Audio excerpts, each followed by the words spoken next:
परिवेश तो बहुत बढ़िया लगुच बेले सबु वर्ष से माने अक्षय तृतीया की आसुचन आउ ताकर अंडा देखी छुआ उड़े उड़ाबाटा शिखई से माने दीपावली की पलि आसन आ सकालू तो ताकर किचिर मिचिर शब्द लगी बहुत बढ़िया लगसी आउ बहुत बहुत दिन आसुचन से आमे भी नहीं आनी केते दिन आसुचन काना जी आउ भल लगुचे से माने आसवार लगी चोरई मानकर किचिर मिचिर शब्द थी गाँ खोल इहादे गले खिलखिल जाऊे एंता किछि मनलोभा परिवेश रही बरगढ़ जिलार किसी गाँ नु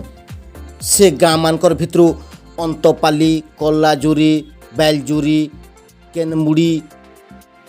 केते गाँ नु इहादे गले देखबार के मिलुछे एंता मनलोभा दुरुस माने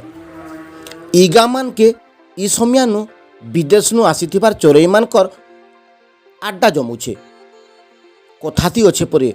अक्षय तृतीया नु इमाने आसुथिबार बेले बहुत देश विदेश जनता की साइबेरिया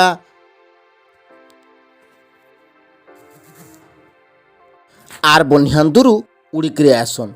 इमाने साइबेरिया नु आसन बोलिकरी इताको साइबेरियन चढ़ई कहसन फी बछर आसुथिबार इ चढ़ई माने बरगढ़ जिल्ला नु दीपावली तक रहसन आर छुआ जन्म करसन छुआ जन्म करी ताहाको लालन पालन करी खुई पिई बड़ करी सांगे उड़े उड़े फेरनेसन अंचल परिवेशविद माने कहसन कि ई अंचलटा से चोरे मानकर लगी सुरक्षा देसी आर खाबार पीबार बढ़िया मिलसी बोलिकरी हेत की कोस कोस धुरु उड़ी आसन खाली हेटा नुहे से ई गाँर लोक माने भी हे चोरई मान को सुरक्षा देसन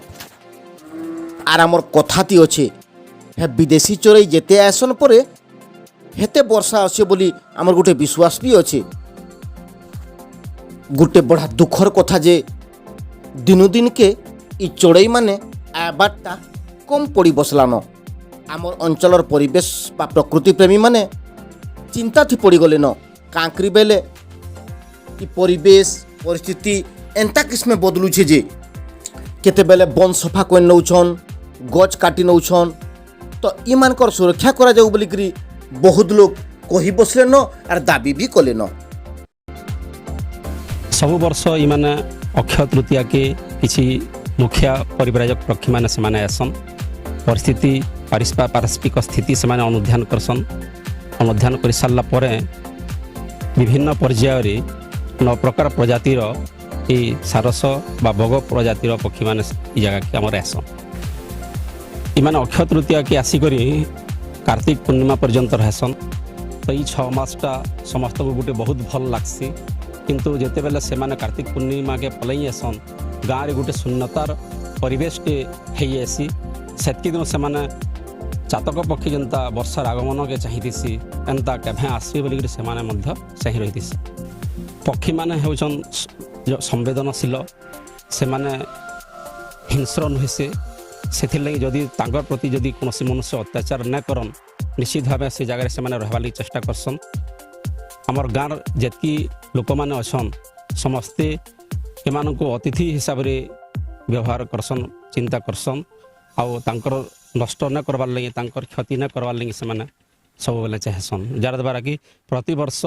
आमर गाँव में गोटे एंता परिवेशटे सब बेले देखबार लगी मिलूचे आमर ये अंचल आम देखमा बेले जलवायु जेन प्रकार रही